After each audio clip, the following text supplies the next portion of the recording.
저는 아마 고등학교 수학여행 가고 난 이후로 경주를 처음으로 간 것 같습니다. 여기서 거리가 한 380km 정도 되어지더라고요. 저도 감기로 힘들었고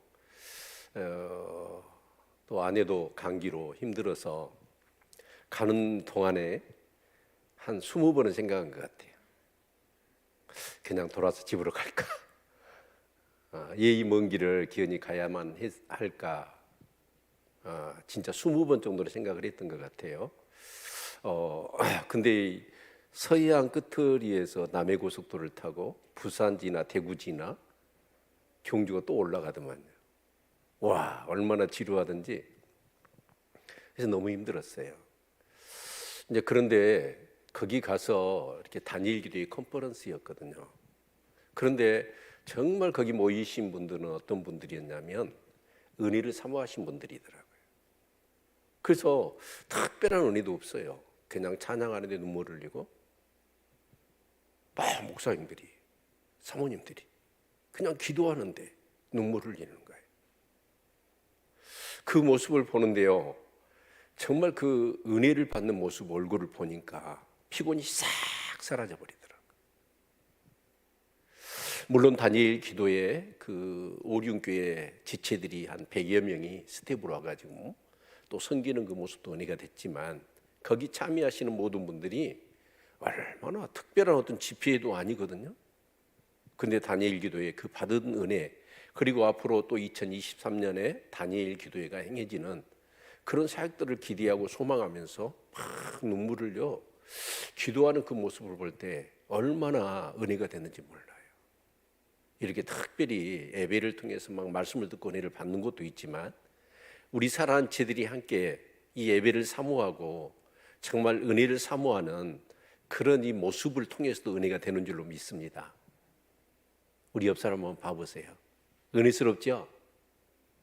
그래요, 안 그래요? 너무 은혜스럽죠? 네. 정말 한 지체가 힘들고 어려울 텐데 오늘 또 바쁘고 정말 지쳤을 텐데도 저녁 예배 나와서 예배 드리는 그 모습 얼마나 소중합니까? 귀하지요? 네. 여러분들 정말 귀하고 복된 사람들입니다. 한 시간 예배의 소중함을 기억하고 어떠하든 예배를 드리는 여러분의 모습들, 정말 하나님이 보실 때는 너무 보배롭고 귀하게 여기실 줄로 믿습니다. 아멘. 네. 여러분, 우리가 참 이렇게 그 은혜라는 개념을 우리가 한번 생각해 보면, 우리가 그 찬양 있잖아요. 그 무슨 찬양이죠? 제가 가사를 잘 못 외워가지고.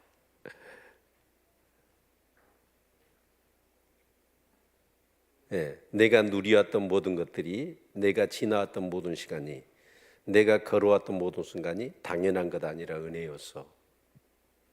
그런데요, 우리가 이 땅에서 이렇게 부르는 이 찬양이요, 이 땅에서는 참 은혜구나라는 생각이 들겠지만, 우리가 참 믿음의 그런 삶을 다 살고 믿음을 지키고 달려갈 길 다 가기고 선한 싸움 다 싸우고 이 하나님 나라 갔어요. 하나님 나라 뿅 들어갔어요. 또 물론 이 구속사가 완전히 다 이루어진 겁니다. 예수님이 오셔서 재림하셔서 심판까지 끝내고, 그래서 악한 사단의 모든 것을 무정행에 가두고 이제 천년왕국 하나님 나라가 이루어져요. 그 하나님 나라에 내가 들어갔어요. 그때 은혜라는 개념은 어떤 개념일까요? 오늘 이 예배를 준비하면서 또 남아기서 예배를 드리면서 그 생각을 계속 해왔습니다. 그러면서 제가 생각나는 구절이 한 구절이 있었어요. 요한계시록 4장 한번 보실까요? 요한계시록 4장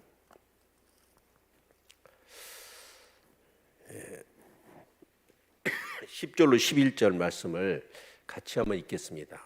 요한계시록 4장 10절로 11절 우리 같이 한번, 그래도 목사가 오늘 하루 종일 은혜 받은 말씀인데 같이 한번 읽어봅시다. 시작. 이 14장로들이 보좌에 앉으신 이 앞에 엎드려 세세토록 사시는 이에게 경배하고 자기의 면류관을 보좌 앞에 던지며 가로되 우리 주 하나님이여 영광과 존귀와 능력을 받으신 것이 합당하오니 주께서 만물을 지으신지라 만물이 주의 뜻대로 있었고 또 지으심을 받았나이다 하더라. 지금 이제 사도 요한이 그 영혼이 하나님의 이끌려서 천국을 갔잖아요. 근데 천상 예배가 드려지고 있는 거예요. 근데 그때 그 네 생물과 더불어 24장로가 하나님 그 보좌 앞에서 막 찬양을 하다가 엎드려요. 그러면서 자기들의 면류관 그걸 갖다가 벗어서 하나님 앞에 던지는 거예요. 그 은혜를 생각하니까 내가 이 면류관 받을 만한 자격이 있어요, 없어요? 없어요. 오직 은혜로 구원받은 거지요. 그래서 내가 감히 이 면류관을 받을 만한 자격이 있는가 싶어서 하나님 앞에 던져버렸다는 거예요. 여러분, 정말 우리가 하나님을 예배할 수 있는 것도 은혜지요. 이 각박한 세상 속에서 정말 믿음을 가지고 살아갈 수 있다는 것도 은혜입니다. 아멘. 그 은혜라는 개념이 늘 저와 여러분 가운데 강물처럼 파도처럼 흘러 넘칠 수 있기를 축원합니다. 아멘. 네. 그래서 이 43장 이합주에 우리가 말씀을 살펴보았지요. 자, 복역의 때가 끝났어요.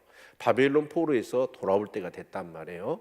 그래서 하나님께서는 어떻게 하십니까? 그들을 구원하시겠다. 그래서 한 사람을 동방에서 부르신다고 그랬죠. 그가 누구예요? 고레스입니다. 그 고레스를 통해서 구스와 스바와 또 애굽을 속량물로 대신 주면서 그 백성을 이끌어내시고 그들을 구원하시겠다는 거예요. 그런데 그들을 구원하시는 이유가 뭐냐면 그들이 구원받을 만한 자격이나 공로나 의로움이 있는 게 아니에요. 그들은 온통 죄뿐입니다. 죄악으로 가득했고 하나님을 배반하고 정말 하나님의 영광을 가리기에 급급했던 자신의 욕심만을 위해서 살게 급급했던 그들이었거든요. 그런데 그들을 하나님이 구원하시는 이유는 뭐예요? 그들에게는 아무것도 구원받을 만한 조건이나 어떤 그런 상 받을 만한 것이 하나도 없어요. 오직 죄악뿐이에요. 그런데 그들을 구원하시는 이유는 무엇 때문이에요? 하나님 때문이라는 거예요. 아멘. 네. 하나님은 바로 그들을 조성하시고 그들을 창조하신 분이며 그들에게 언약하셨던 여호와 하나님이에요. 내가 너희를 구원하겠다. 그리고 너희를 제사장의 나라 삼으시겠다.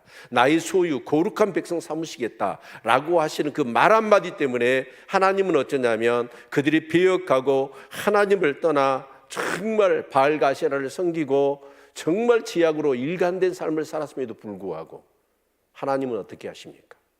오직 하나님이 그 하나님 대신 그 신실하신 여호와 사랑과 은혜를 베푸신 하나님 한 번 말씀하신 말을 절대로 정말 어기지 않고 지키시는 그 하나님 때문에 그들을 구원하시는 거지. 그래서 우리가 하나님 나라 가서 정말 그 모든 구속사가 완성되어지고 그 하나님의 그 임재와 영광 가운데 하나님 나라에 들어갔을 때 우리는 그럴 거예요. 내가 뭐 하나 구원받을 만한 조건 없는데 하나님이 나를 구원하신 것도 감사한데 이렇게 면류관까지 주십니까? 그 면류관을 하나님 앞에 집어 던지는 것이죠. 여러분, 저와 여러분이 정말 믿음 생활을 하게 된 것도 은혜입니다. 구원받은 것도 은혜입니다. 이렇게 수요 예배에 나와서 예배를 드린 것도 은혜입니다. 아멘입니까? 그 은혜에 이끌려서 사시는 저와 여러분의 삶이 될 수 있기를 바랍니다. 그런데 그들을 이제 구원하시는 목적은 뭐냐면 다른 거 아니에요. 오직 뭐 하시겠다고 그랬어요? 뭐 때문이라고 그랬습니까? 이합주에 네, 증인 삼으신다는 거예요. 너희들은 나의 증인이 되어야 돼. 내가 너희들을 조성하였고 너희들을 구속하였고 너희들을 지명하여 불린 너희의 하나님이 너희들을 구원한 하나님이다. 신실하신 여호와다. 이 사실을 너희들이 경험하지 않느냐? 그러니까 이 세상 열방 가운데 너희들은 뭘 해야 된다는 거예요? 증인이 되어야 된다는 거예요. 하나님은 살아계십니다. 하나님이 이 세상을 창조자요 이 세상을 구원한 자이신 오직 유일한 신 바로 여호와 하나님이십니다 라고 증인이 되어야 된다는 것이죠. 아멘. 여러분, 증인은 누구예요? 그것을 경험한 사람, 그 경험한 사람만이 할 수 있는 거 아닙니까? 그 죄악 가운데서 사망의 음침한 그런 어떤 정말 지옥 갈 수밖에 없는 저희들을 하나님이 어떻게 나를 구원하셨는가 하는 것들을 실제의 삶 속에서 경험하고 그 구원의 은총 가운데 살아가는 자들은 어떻습니까? 이 세상을 살아갈 때에 하나님을 알지 못하고 하나님을 공격하는 자들을 향하여 아니다, 하나님이 살아계시다, 하나님은 이 세상을 창조하신 분이요 우리를 구원하시는 오직 유일하신 하나님이 나의 하나님이었다 라고 증거하는 것, 그런 삶이 되시기를 축원합니다. 아멘. 그런데 사실 오늘 본문도요 같은 이유예요. 왜 우리를 구원하셨느냐? 다른 거 없습니다. 아무런 구원받을 만한 조건이 우리에게 없어요. 죄악 가운데 정말 하나님을 배역하고 하나님께 온전히 예배드리지도 않고 정말 그렇게 이 세상이 좋아서 살았던 우리들입니다. 그런데 그들을 구원하신, 이스라엘 백성을 구원하신 이유가 뭐예요? 다른 거 아니에요. 오늘은 두 번째, 바로 우리 21절 같이 한번 읽어봅시다. 21절 같이 읽죠. 시작. 이 백성은 내가 나를 위하여 지었나니 나의 찬송을 부르게 하려 함이니라. 무엇 때문에? 찬송을 부르게 하려 합니다. 하나님을, 찬송이 뭐예요? 50이잖아요. 예배하는 것, 하나님을 즐거워하는 것, 하나님을 정말 영광을 돌리는 것, 그것 때문에 우리를 구원하셨다는 거예요. 아멘. 그래서 참 이렇게 이 예배를 드릴 수 있다는 건 정말 그 구원의 감격이 있는 사람, 그 은혜를 아는 사람만이 할 수 있는 그런 합당한 행위라고 할 수가 있는 것이죠. 아멘. 자, 그런 내용으로 오늘 본문의 말씀을 우리 같이 한번 살펴보는데요. 항상 제가 말씀을 드리지만 이 선지서는 뭐냐면 이 사실이 역사적으로 일어나기 전에, 그러니까 항상 이사야는 BC 730년에서 700년도에 기록된 말씀이라는 사실을 머리에 둬야 됩니다. 그리고 실제적으로 이 역사가 일어날 때는 언제였죠? BC 586년에 유다가 바벨론에 있어 멸망을 당하고 포로로 끌려갔으니까. 그러면 몇 년 후예요? 적어도 120년. 그리고 포로로 돌아올 때는 190년, 200년 이후에 일어날 일입니다. 그러면 이사야가 계속해서 이런 얘기를 했잖아요. 이런 얘기를 해서 어떤 사람은 허망하다, 헛된 소리다 라고 했을 거예요. 그런데 나라가 망하고 그들이 포로로 끌려갔어요. 그때 정말 살아있는 자들은 어째요? 이 말씀을 기억해내요. 그 말씀을 기억해내고 그 말씀을 부여잡고 정말 자기 때가 아니라 다음 때 사람들이 돌아오잖아요. 그 다음 때 2세대 3세대가 돌아올 텐데 그 사람들에게 얼마나 그 후손들에게 강력하게 얘기를 했든지 그 후손들이 돌아오잖아요. 그래서 하나님 말씀이 이리한 거예요. 그렇죠? 대부분은 이런 말 기억도 안 해요. 그런데 그 많은 사람들 중에서요 정말 몇 명이라고 그랬습니까? 42,360명. 그 사람들은 뭐냐? 그 이사야가 했던 이 하나님의 말씀을 기억해내고 있고 그 역사가 그대로 말씀대로 이루어진 것을 보면서 야, 그렇구나, 말씀대로 이루어지는구나, 정말 말씀대로 살아야 되구나, 말씀을 붙잡아야 되는구나 라고 그것을 붙잡고 기도하며 그렇게 살았던 그 후손들은 돌아올 수 있었어요.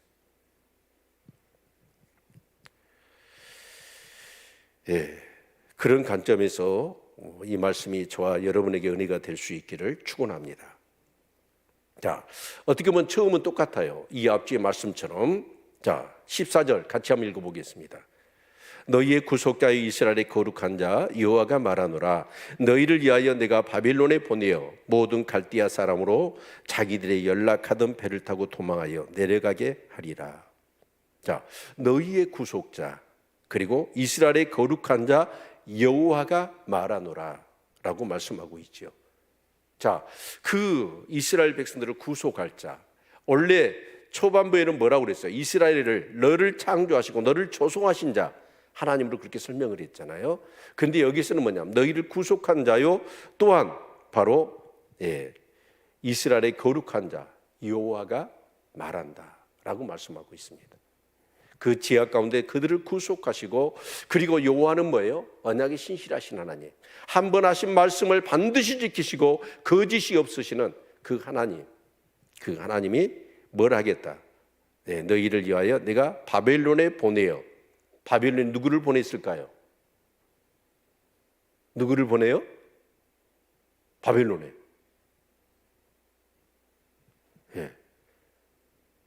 고시성을 가진 사람, 고레스를 보낸다잖아요. 고레스를. 아멘. 고레스, 페르시아 왕 고레스를 보내요. 그래서 그 바벨론의 포로로 잡혔던 이스라엘 백성을 뭐 하시는 거예요? 회복시킨다. 아멘입니까? 그래서 그 바벨론 사람들이 어떠냐? 이 갈디아 사람들을 흔히 바벨론 사람이라고 그러잖아요.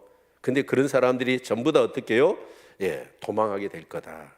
그러면서 15절, 나는 여호와 너희의 거룩한 자요 이스라엘의 창조자요 너희의 왕이니라. 다시 한번 여호와라는 말씀이 반복되고 있는 것을 볼 수가 있지요. 정말 하나님이 그 이사야를 통해서, 예레미야를 통해서, 그 선지자들 통해서 말씀하셨던 하나님이 그 말씀대로 반드시 그렇게 하실 것이다 라는 얘기 아니겠습니까? 그런데 그 하나님이 어떻게 하신다는 거예요? 자, 16절부터 17절 같이 한번 읽겠습니다. 시작.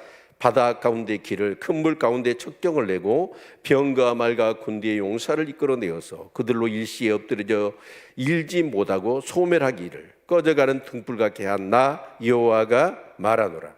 이 장면은 어디 장면이 생각나십니까? 왜, 어떤 장면이 생각나세요?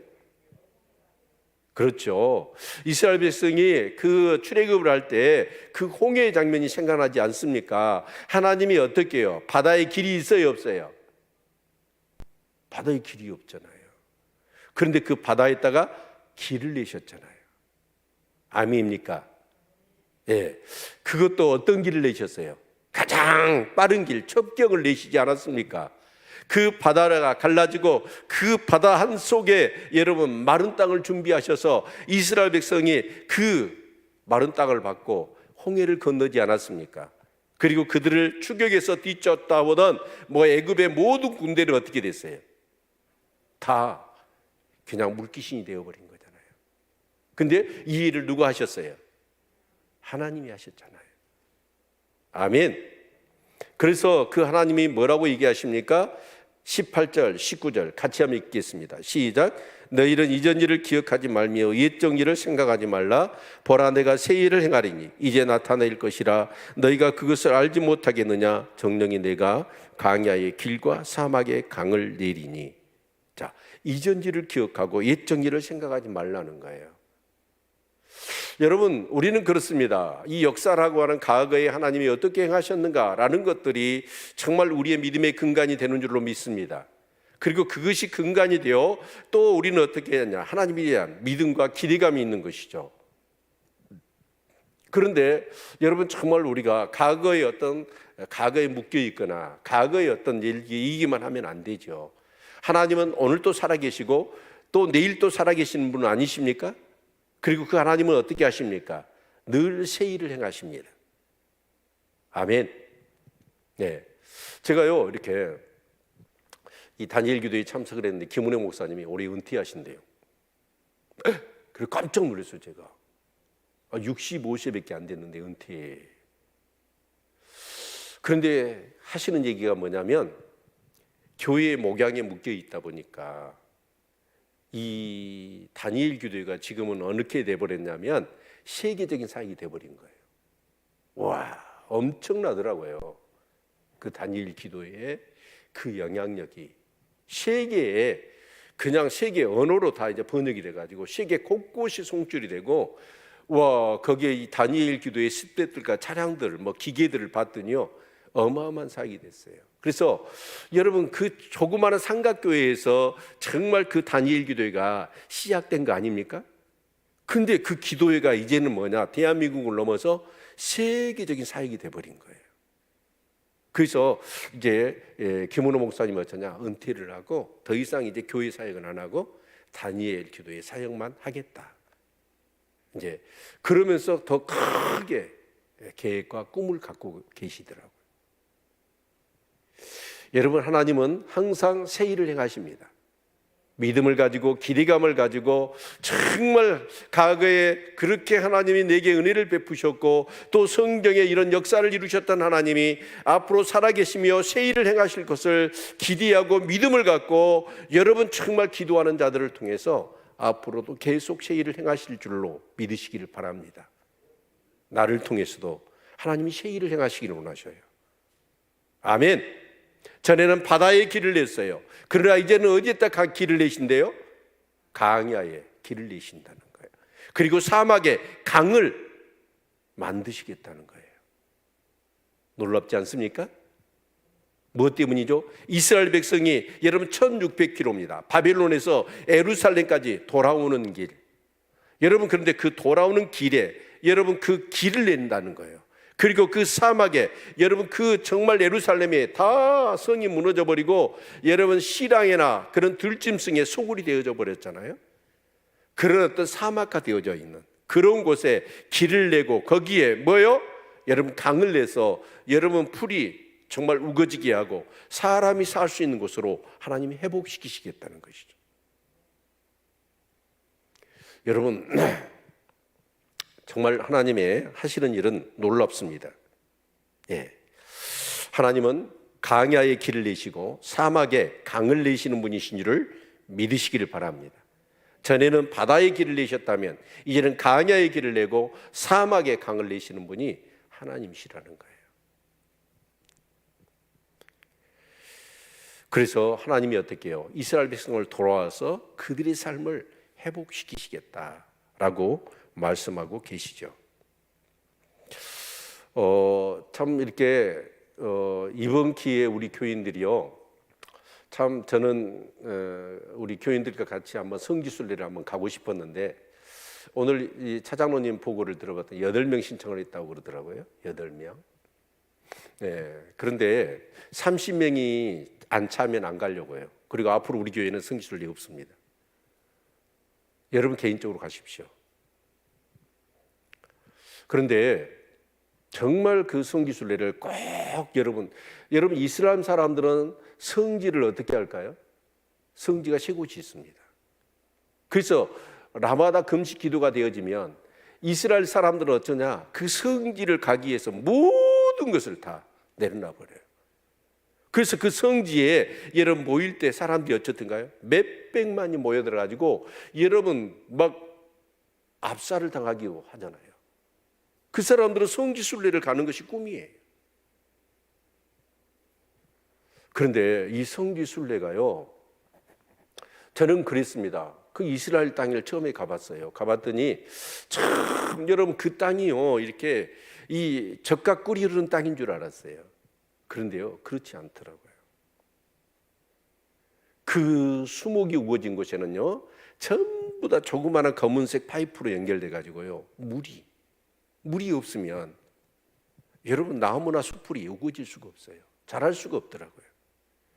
또 이렇게 들을 지나가는데 여러분 좀 파란 끼가 있어서 거기 앉아볼까 했어요. 여러분 잘못 앉았다가는 거기는 어떻게 될까요? 엉덩이에 불이 나버려요.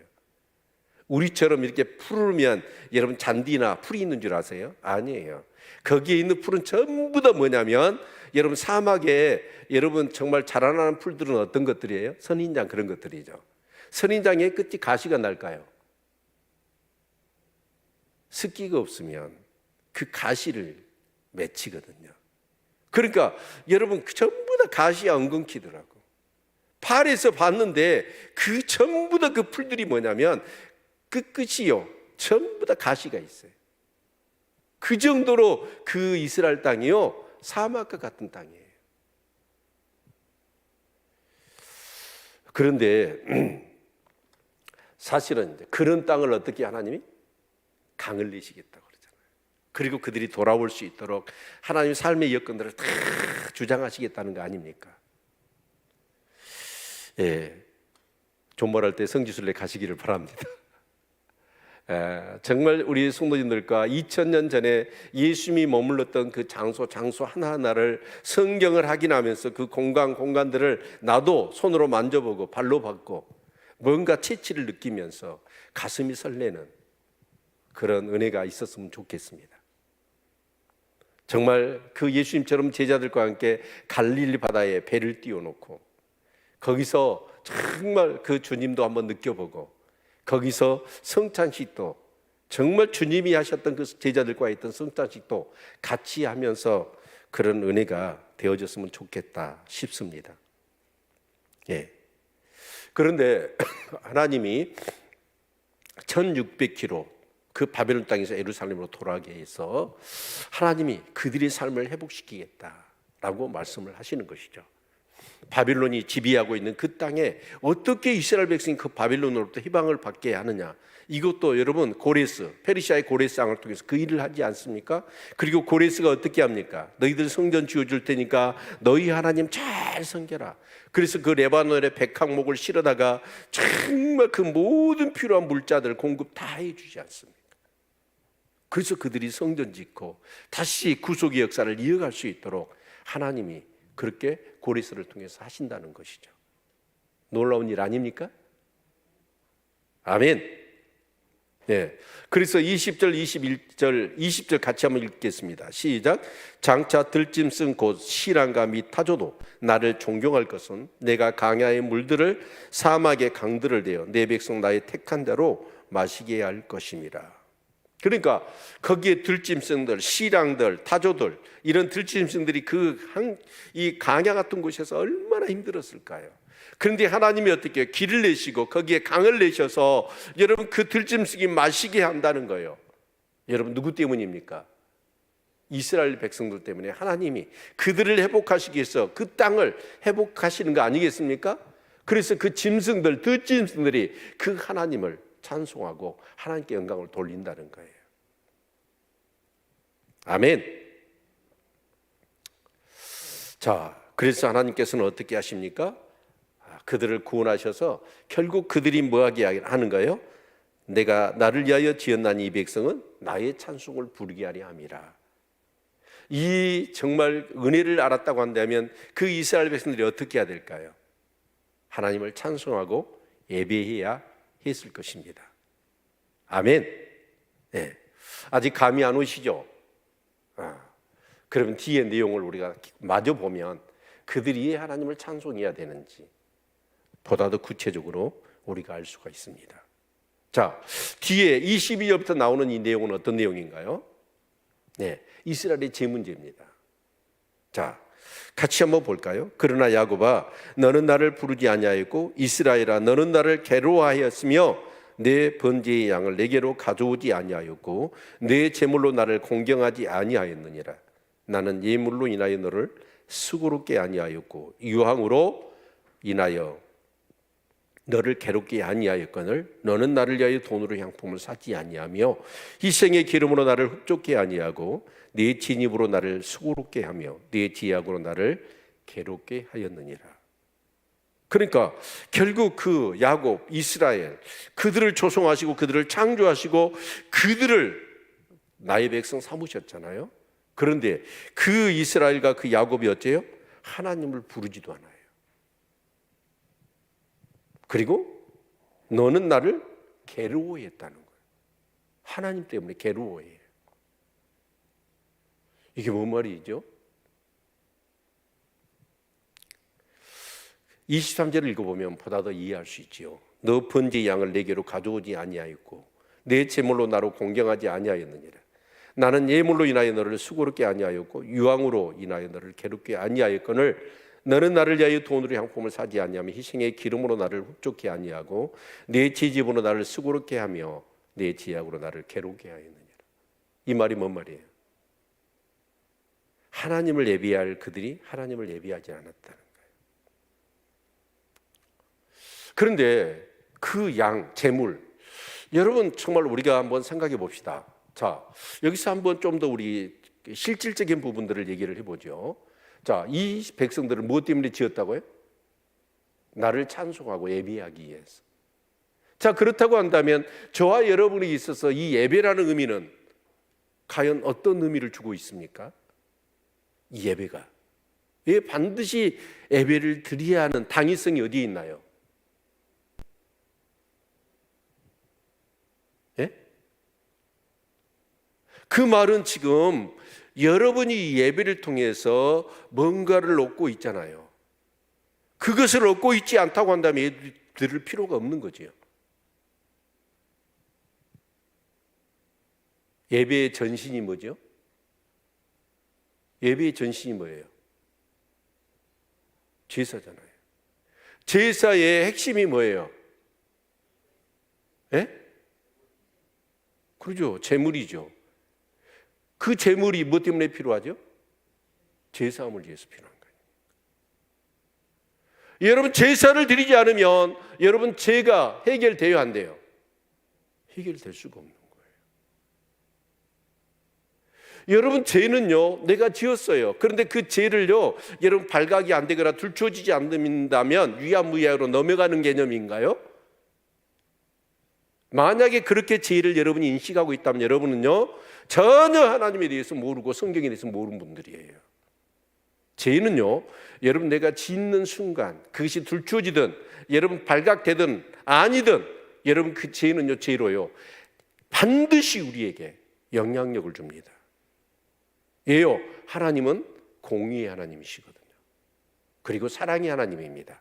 그래서 하나님은 그 공의와 사랑이라고 하는 개념이 전혀 서로 혼재되거나 그렇지 않고 공의와 사랑은 완벽하게 하나님 안에 동전의 양면처럼 여러분 소유하고 계셔요. 공의를 사랑으로 덮거나 여러분 사랑을 여러분 이제 공의로 의해서 깨뜨리지 않습니다. 사랑도 완전하게 100% 충족해야 되고 공의도 완전히 100% 충족시켜야 됩니다. 그게 하나님의 성품입니다. 자, 그렇다고 한다면 어떻습니까? 우리가 죄를 지었어요. 죄를 지었으면 공의 하나님이 어떻게 하실까요? 우리를 벌을 내리셔야 되잖아요. 여러분, 죄는요 반드시 우리에게 저주를 가져다 줍니다. 믿으십니까? 어째 대답이 없으세요? 믿으십니까? 예, 죄는요 반드시 우리에게 저주를 가져다 줘요. 여러분 죄의 싹은 뭐예요? 사망이잖아요. 그 죄가 살인죄고 간음죄, 여러분 거짓말하는 죄, 여러분 남을 속이는 죄, 이런 죄는 죄가 아닌가요? 똑같아요. 내 밥그릇에 여러분 정말 그 파리 한 마리가 죽어 있는데 그러면 그거 떠내고 그 죽 먹습니까? 다 버린 거잖아요. 그래서 우리가 죄를 지으면 그것이 크고 작은 죄야 상관없이 도덕적이고 윤리적인 죄든지 양심의 가책이 되는 죄든지 간에 어떤 죄든지 간에 죄를 지으면 그 죄로 인한 싹슨 사망이에요. 그런데 하나님이 어째요? 우리가 죄가 있는데 그 공의로우신 하나님이 넘어가요?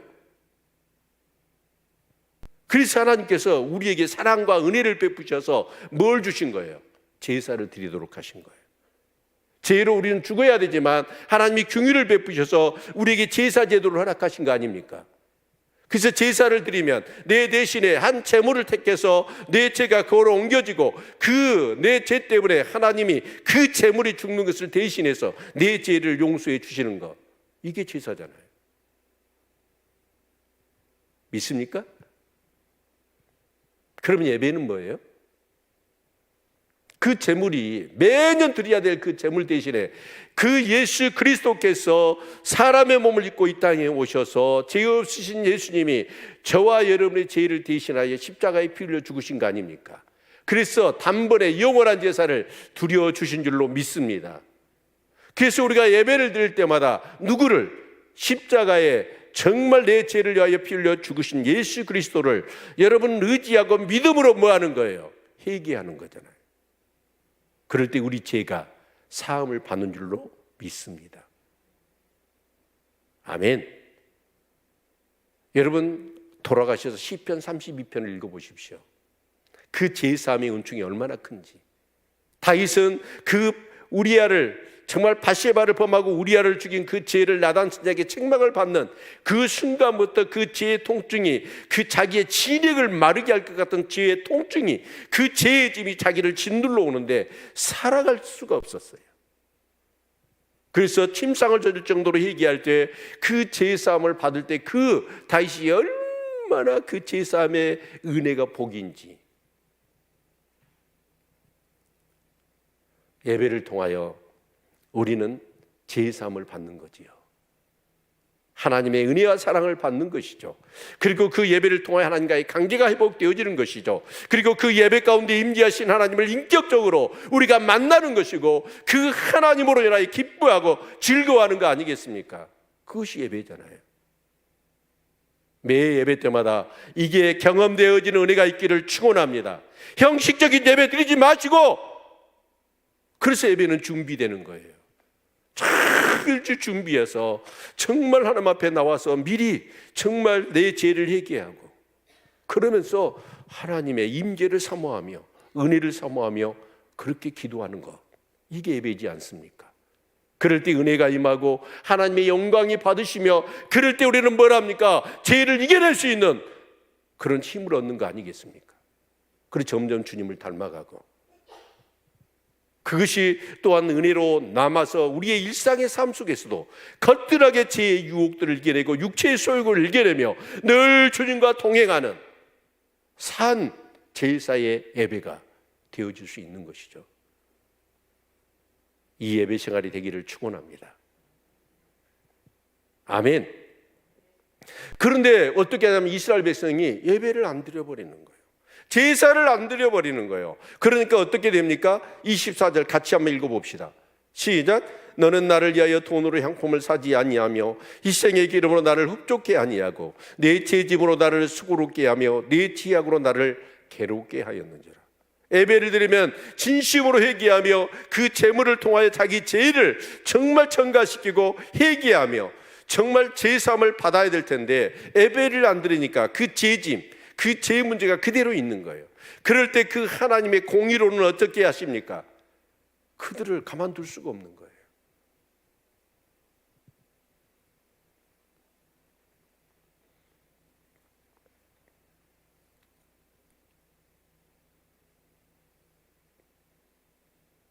여러분 어떠세요? 정말 구원받은 하나님의 사람이고 교회에서 직분을 맡은 자가 여러분 예배에 대한 뭔가 실증이 나기 시작해요. 여러분 그때가 언제든가요? 예배가 실증이 나기 시작해. 그리고 예배를 하나씩 하나씩 빼먹기 시작해요. 그때가 언제예요?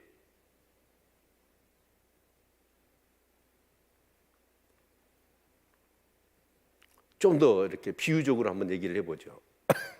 자, 참 어제 그제 날씨 좋았지요. 봄물 좀 느끼지 않았나요? 제가 경주 가가지고 고등학교 때 수학여행 한 게 처음, 그리고 경주를 처음 갔거든요. 그래서 이제 그 세미나 끝나고 아내하고 어디 좀 이렇게 불국사도 가보고 뭐 이렇게 뭐 어디 좀 가보려고 했는데 도저히 몸이 피곤해가지고 빨리 막 오고 싶어요. 막 감기 기운에 막 땀이 막 온 등에서 막 하고, 네. 그런데 날씨가 너무 좋더라고요. 또 경주 쪽은 여기보다 또 훨씬 더 따뜻하더만. 그러죠? 김광 목사님 그쪽 동네 아니에요? 대구 좀 그쪽? 네. 자, 근데 여러분 이제 이렇게 봄이 됐어요. 그러면 봄은 누구 계절이에요? 남자 계절이에요, 여자 계절이에요? 대부분 여자 계절이잖아요. 예, 봄바람이 살랑살랑 불면 여자분들이 어쩌죠? 어디 좀 가고 싶잖아요. 그래가지고 가고 싶어서 우리 김보현 권사님이 차장로님한테 자, 봄도 됐고 어디 한번 가자고 딱 그랬어요. 그랬더니 차장로님이 그러시네. 피곤해. 그래요. 왜 그럴까요? 예? 예? 사랑이 식었어요. 아, 사랑에 식었대요. 근데 남학에서는 와, 예리한 분이 계시더라고. 뭐라고 얘기를 했냐면 딴 여자 생긴 거예요. 딴 여자 생겼대. 아니, 아내가 참 이렇게 해가지고 막 들떠 있어가지고 이렇게 사랑하는 아내가 가자고 그래요. 그러면 어떻게 해요? 내가 아무리 피곤해도 가요 안 가요, 김용복 집사님? 가야 되잖아요. 그런데 아이 짜증나고 피곤하고 아니 당신이나 갔다 와. 그럼 뭐예요? 딴 여자 생긴 거라니까. 이스라엘 백성들이 이 예배를 왜 안 드려요? 딴 남자가 생긴 거예요. 그게 바로 누구예요? 바알가세라예요. 하나님이 아니라 뭐가 좋아요? 바알가세라가 좋아요. 그러니까 여러분, 하나님보다 더 좋아하는 것이 생기면 어쩌냐? 사람이 예배가 식어져 버려. 예배가 실증나. 여러분, 예배는 뭐예요? 항상 회개하고 거룩하고 경건한 삶을 살아야 되잖아요. 그런데 어째요? 바알은 어째요? 아세라는 뭐예요? 우리가 알다시피 여러분, 정말 이 농경사회에서 바알과 아세라는 뭡니까? 풍요의 신 아닙니까? 그리고 그 풍요의 바알과 아세라는 뭐예요? 타락한 인간이 좋아하는 모든 게 다 들어있어요. 죄를 회개하고 막 거룩을 추구하는 게 아니에요. 그렇게 그딴 거 피곤한 거 거룩타분한 거 그렇게 하지 말고 그들의 예배는 뭐예요? 진탕 포도주와 산의 진미로 즐기는 거예요. 그리고 취하면 뭐예요? 혼음을 하는 거잖아요. 섹스, 즐거운 거. 그러면 어떻게 해요? 바알과 아세라가 비를 내려야 될 거 아닙니까? 그래서 풍성하게 해준다는 거예요. 이것처럼 여러분 좋은 게 어디가 있습니까? 그래서 이스라엘 백성이 가나안 땅에 들어가서 오늘 새벽에도 제가 말씀을 드렸지만 여러분, 사사시대가 도래된 이유가 뭐예요? 이스라엘 백성이 가나안 땅에 들어가서 지금까지 애굽에 노예 살다가 여러분 광야에 40년 고생하다가 가나안 땅에 딱 들어가니까 자기 재산이 생긴 거예요. 자기 재산이, 자기 소유가. 자기 소유가 생기니까 이스라엘 백성이 어떻게 했습니까? 욕심이 생긴 거예요. 그래서 그것을 방지하기 위해서 하나님이 그건 네가 아니야. 하나님의 기업이야. 그러니까 그 의미로 11조를 드리라 그랬단 말이에요. 근데 이스라엘이 11조 드려야 안 드려요. 내 것이 생겼고 그거 소유를 삼고 그 소유를 불리는 맛이 제법이거든. 그래서 11조를 드리지 않습니다. 11조를 안 드리니까 어떤 문제가 발생할까요? 레위인들이 여러분 정말 제사를 집리를 해야 되고 하나님의 말씀으로 이스라엘 백성을 가르쳐야 될 거 아닙니까? 그런 게 11조를 통해서 레위인들이 먹고 살아야 될 텐데 그걸 안 해버리니까 여러분 미가의 신당 사건 아시죠? 레위인 첩 사건 아시죠? 다 사사기 때 일어나요. 레위인들이 먹고 살아야 되니까 여러분 그 은상을 만들어 놓은 미가 집에 개인적인 제사장으로 우상 숭배하는 그런 고용되잖아요. 그러니까 레위인들이 제사를 안 드리죠. 말씀을 안 가르치죠. 그러니까 이스라엘 백성들이 어떻게 되는 거예요? 다 자기 속에는 옳은 대로 살아버리는 거예요. 그런데 실제로는 어쩌냐? 남북으로 갈려서 북왕조가 망하는 것을 그들이 봤단 말이에요.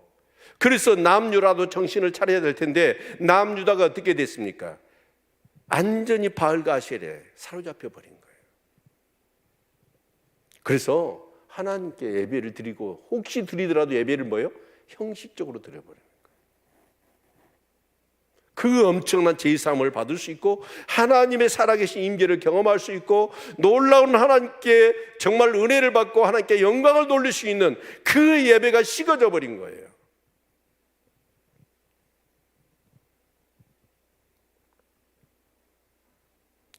여러분, 내 신앙생활에서 예배가 식어지면 가장 큰 영적 이익이라는 사실을 인지하시고 그때에는 그것을 끊어내기 위해서 여러분 금식하며 기도할 수 있기를 바랍니다.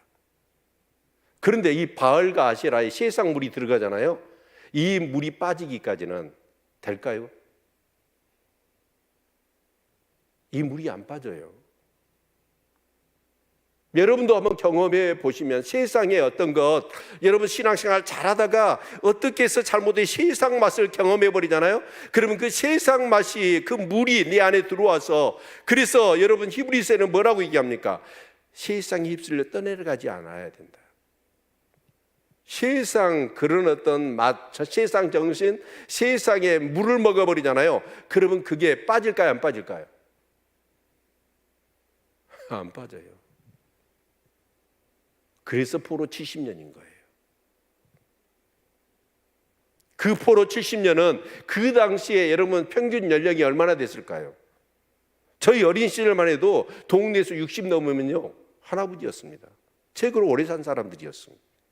그런데 여러분 이 당시에 이 고대 국가에서 여러분 60 넘는 사람, 그럼 70이면 어때요? 포로로 끌려간 사람들 돌아오지 못해요. 그런데 1차부터 2차, 3차로 포로로 끌려가잖아요. 그리고 1차, 2차, 3차로 돌아오잖아요. 그 전체 연수를 종합해보면 180년입니다. 그러면 그렇게 돌아온 사람들. 근데 그 사람들은 1세대는 못 돌아오고 2세대 중에서도 몰라요. 거의 못 돌아요. 3세대, 4세대가 돌아온 거예요. 그 말은 뭔 말이에요? 우리가 죄를 지면 그 죄가 어떻게 된다고 그랬어요? 우상숭배의 죄는 특히 3, 4대 간다고 그랬잖아요. 그래서 여러분 바알과 아세라에 물들었던 그들의 심령이 깨끗하게 되기 위해서는 어떠냐? 3, 4대가 흘러가야 돼. 그게 바벨론 포로 70년이라고. 여러분 세상에 물들지 않기를 바랍니다. 늘 우리가 그렇잖아요. 그저께인가요? 우리가 이렇게 믿음, 겨자씨 하나만 믿음 얘기했잖아요. 그 믿음일 때 저는 그렇게 묵상했습니다. 여러분 정말 제자들이 그 믿음이 있다고, 믿음이 없는 거예요. 그래서 정말 그렇게 그 변화산 상에서 하나님의 은혜를 체험하고 제자들이 내려왔는데 9명의 제자들은 어쩌습니까? 그 귀신 하나를 쫓아내지 못하고 정말 그렇게 고생하고 있잖아요. 그래서 예수님이 귀신을 쫓아내니까 제자들이 물어요. 우리는 어찌하여 쫓아하지 못했습니까? 그래서 뭐라고 그래요? 믿음이 없는 세대예요. 여러분 그 믿음, 아마 제자들은요 처음에 2명씩 짝을 지어서 파수기 있을 때 귀신을 쫓아냈고 정말 귀신이 우리에게 항복하더이다 그러니까 주님이 뭐라고 그러던가요? 나도 봤다 귀신이 하늘에서 떨어지는 것을. 그러나 귀신이 너희들에게 항복하는 것을 인하여 기뻐하지 말고 너희의 이름이 하나님 나라에 기록된 것으로 인하여 기뻐해라 라고 말씀하시지 않았습니까? 그때 분명히 귀신을 쫓아냈거든요. 그런데 어쩌습니까? 그 9명이 모여 있는데 귀신을 쫓아내지 못한 거예요. 그때 믿음이 없다. 그들은 믿음이 있었다. 믿음으로 여러분 정말 중요한 게 뭐예요? 믿음입니다. 그런데 우리는 뭐라고 생각하냐면, 그래서 성경에 여러분 믿음을 한번 생각해 보십시오. 어떤 믿음이 있나요? 죽은 믿음도 있거든요. 역사하는 믿음이 있는가 하면 역사하지 않는 믿음도 있단 말이에요. 죽은 믿음도 있단 말이에요. 산 믿음도 있고, 여러분 칭찬받는 믿음이 있고 정말 책망을 받는 믿음도 있던 거예요. 그래서 우리 고린도후서 13장 5절 같이 한번 읽어볼까요? 고린도후서 13장 5절 같이 한번 읽겠습니다.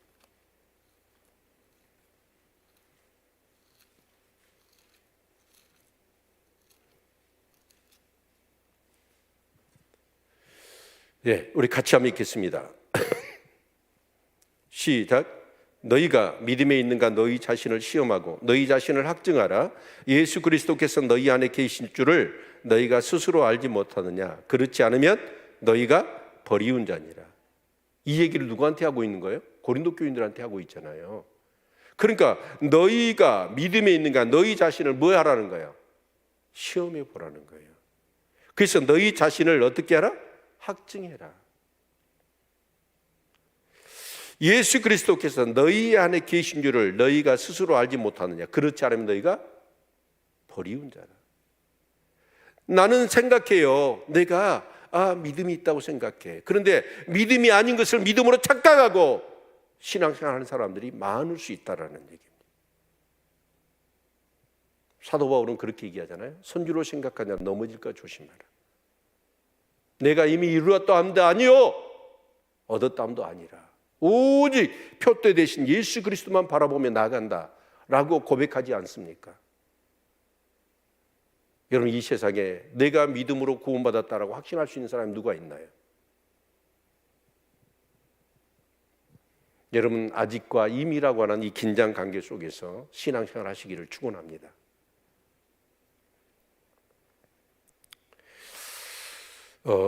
정말 저와 여러분이 하나님 기뻐하실 만한 예배, 정말 제3의 은총을 누리는 예배, 하나님의 임재를 경험하는 예배, 하나님의 영광과 은혜가 충만한 예배가 되어질 수 있기를 소망합니다.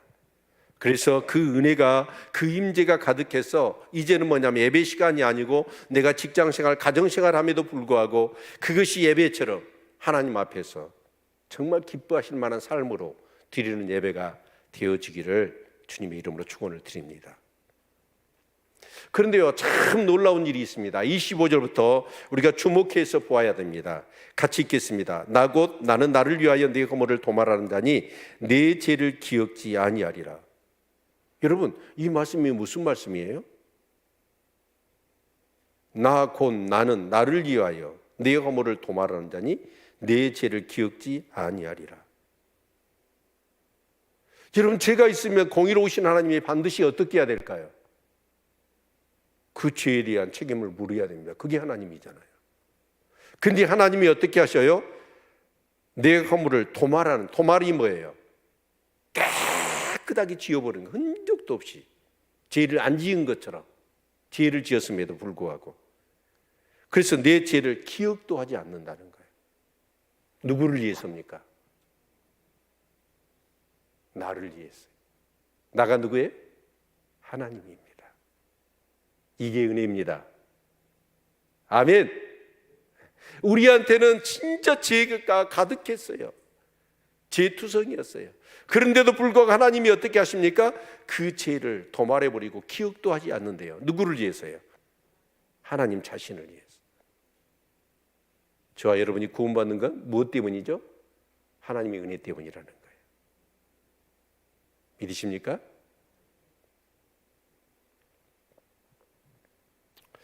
26절도 보면 너는 나로 기억이 나게 하고 서로 변론하자. 너는 내 일을 말하여 의를 나타내라. 이 26절은요, 도치가 상당히 많이 돼 있어요. 네.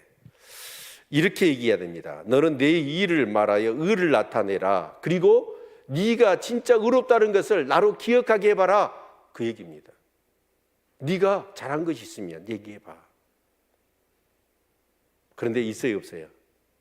하나님 앞에. 주여, 내가 주의 이름으로 선지자 노릇도 있고 귀신도 쫓아냈고 정말 능력도 행하지 않았습니까? 라고 얘기를 해요. 근데 주님이 뭐라고 그래요? 이 불법을 행하는 자들아, 내게서 떠나라. 내가 너희를 도무지 알지 못한다. 라고 말씀하셨거든요. 심지어 그런 자들 또한 불법을 행하는 자라고 했단 말이에요. 그런데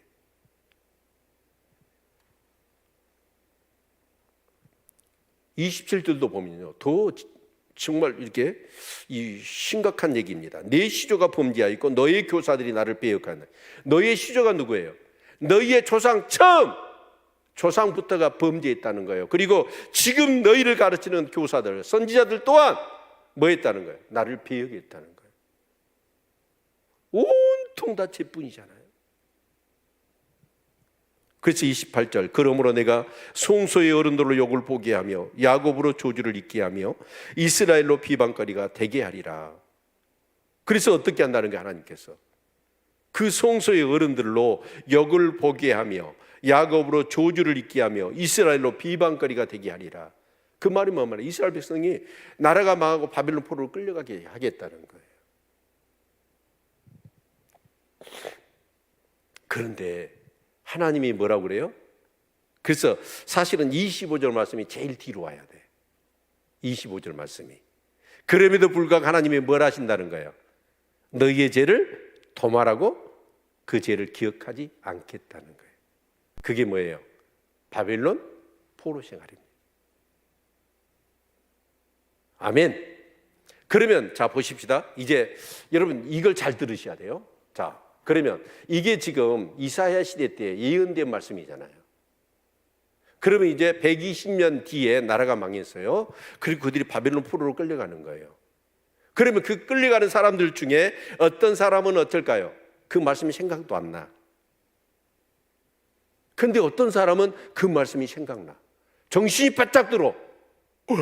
진짜 이사야 선지자가, 예레미야 선지자가 그렇게 말씀하시는데 그 말씀대로 이 일이 일어나네? 그런 사람은 어떻게 될까요? 그때 정신 차리는 거예요. 바벨론 포로 그 생활을 하면서 그들은 정말 경외해요. 하나님 말씀대로 역사하시는 그 하나님을 경외하며 그들은 뭘 할까요? 하나님을 예배하는 거예요. 그리고 그 자녀들한테 얼마나 그 자녀들한테 여러분 정말 그 하나님의 말씀이 흘러갈 수 있도록 삶을 살았든지, 그 1세대는 뭐 돌아오지 못했고 2세대도 돌아오지 못했는데 3세대 4세대가 돌아왔는데 그 3세대 4세대에게 이 정말 하나님의 말씀이 120년 전에, 아니 200년 전에 이사야를 통해서 하셨던 그 하나님의 말씀이 그 자녀들에게 그대로 전달돼서 그 자녀들 42,360명이 돌아왔다니까요. 우리 자식들한테 여러분 하나님 잘 믿으라고 얘기해봤자 아이들이 말 들어야 안 들어요? 안 듣잖아요. 그런데 3세대 4세대까지 그 조상들의 말씀이 흘러갈 정도면 얼마나 그 부모들은 신앙생활을 제대로 했겠습니까? 그러니까 다니엘이 예루살렘 성전이 있는 곳을 사자굴에 집어넣는다 하더라도 정말 하루에 3번씩 기도할 수 있었던 그 기도에 그게 뭘까요? 돌아오게 할 것이다, 돌아오게 할 것이다 라는 하나님의 말씀을 붙잡았던 거예요. 그리고 고레스한테 그 얘기를 해준 사람이 누구예요? 다니엘이에요. 그래서 그 페르시아의 원년, 고레스 원년까지 누가 살고 있었어요? 다니엘이 살고 있었고, 다니엘이 여러분 총리 대신이었던 거예요. 아멘. 여러분, 이제 이것은 이제 과거의 역사가 이렇게 일어난 거잖아요. 그런데 오늘 우리에게 앞으로 여러분 정말 교회가 어떻게 될까? 근데 그 사실을 또한 교회는, 성경은 우리에게 말씀해 주고 있거든요. 그런데 여러분 마지막 시대에 성도들이 어떠다고 그랬어요? 에베소서를 보면, 자, 우리 에베소서 말씀을 한번 봅시다.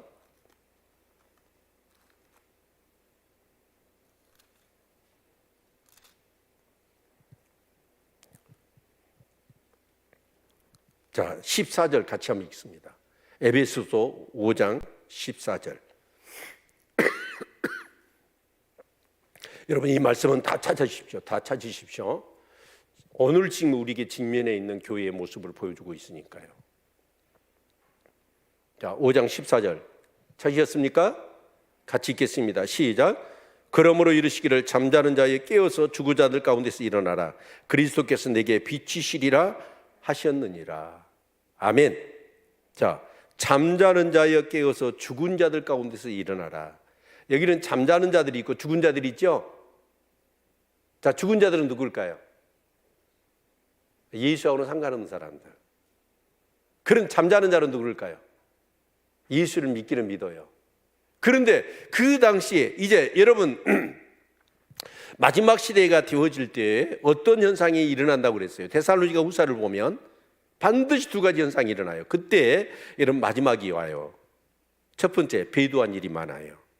두 번째, 적그리스도가 등장합니다. 그래서 적그리스도가 등장해서 반드시 뭐냐면 교회를 쳐요. 교회를 핍박해, 믿는 사람들을 핍박하는. 그래서 여러분 요한계시록의 7장을 보면 그 흰옷 입은 무리들이 그 하나님을 찬양하잖아요.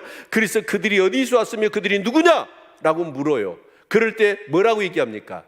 큰 한난 가운데서 나온 자들이라고 그래요. 그러니까 7년 한란이 있는 거예요. 바벨론 포로의 한난이 있듯이 반드시 마지막 시대에 여러분 7년의 한난. 근데 그 한난이 뭐예요? 잠자는 자를 깨우는 거예요. 우리는 코로나를 경험하면서 이 국가라는 국가가 어떻게 우리가 예배를 합법적으로 드리지 못하게 하는가를 우리는 경험하지 않았습니까? 그런데 여러분 적그리스도, 여러분 7년의 환난이 되면 적그리스도한테 이 세상을 맡겨버린다니까요. 아무리 우리가 하나님 앞에 기도해도 적그리스도는요 건재할 것입니다. 그리고 있는 모든 수단과 방법을 다 동원해서 여러분 믿는 자들을 핍박할 것입니다. 그런데 그때 잠자는 자들은 깨어나요. 바벨론 포로에 여러분 수많은 유대인들이 사로잡혀 갔어요. 그런데 그 중에서도 여러분 42,360명, 그 무수한 세월이 지나고 흘렀음에도 불구하고 하나님의 말씀을 잃지 않고 기도하며 그 다음 때, 그 다음 때, 그 다음 때에 이 하나님의 말씀을 살아있는 말씀처럼 삶으로 전해준 그 후손들은 돌아오잖아요. 지금 우리가 하는 신앙생활 이 정도 가지고 이겨낼 수 있을까요? 나는 어렵다고 봐요. 너무 쉽게 우린 타협하고 변절돼 버리지 않습니까? 42,360명은 많은 거예요, 적은 거예요? 적은 거예요.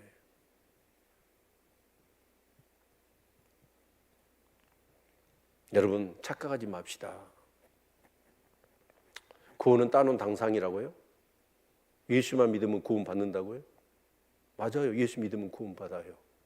근데 그 믿음이 진짜 구원받을 만한 믿음이고 의로울 수 있는 믿음이냐 하는 게 문제인 것이죠.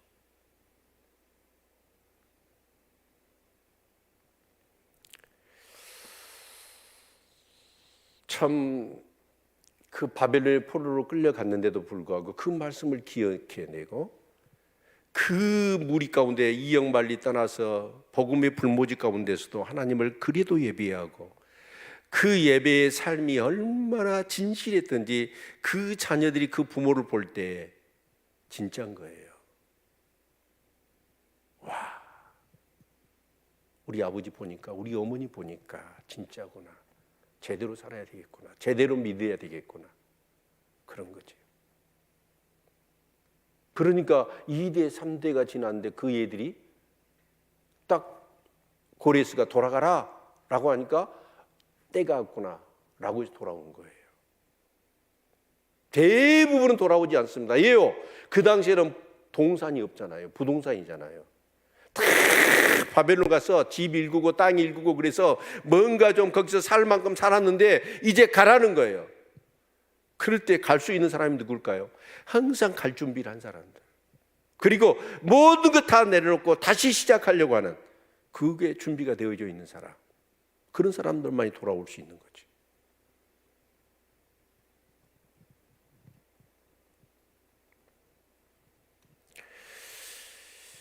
사랑하는 성도 여러분, 우리 제대로 신앙생활 합시다.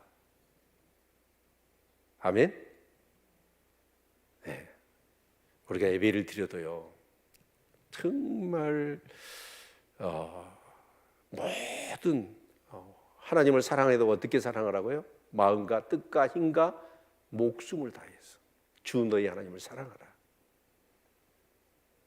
이렇게 하나님을 예비하고 하나님을 사랑하며 신앙생활을 하지 않는 한 우리는 세상에 다 물들어 버립니다. 돌아가라고 할 때 들리도 않을 거예요. 세상의 것,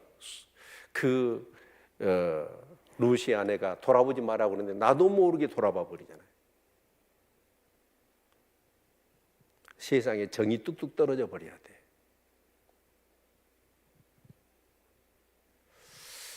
이 세상이라는 게 얼마나 우리를 하나님과의 관계에서 정말 넘어지게 하고 하나님과의 그 관계를 깨트리고 있는가 하는 걸 생각할 때 진짜 우리가 정말 바르게 분별할 수 있는 그런 지혜가 필요한 줄로 믿습니다. 사랑하는 성도 여러분, 저는 목사로서 그렇습니다. 우리 사랑하는 성도들이 반드시 하나님 나라 갈 수 있기를 바랍니다. 한 번도 지옥 가지 않기를 바랍니다. 아멘. 죽어서 갈 천국을 이 땅에서도 경험하시는 은혜와 축복이 넘칠 수 있기를 주님의 이름으로 축원합니다. 기도할까요?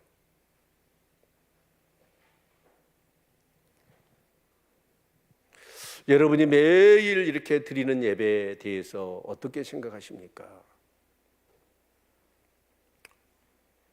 그 예배를 통하여 제3의 은총, 하나님의 임재, 그 정말 돈으로 세상의 권력으로도 얻을 수 없는 그 하나님의 은혜, 그것을 여러분 경험하십니까?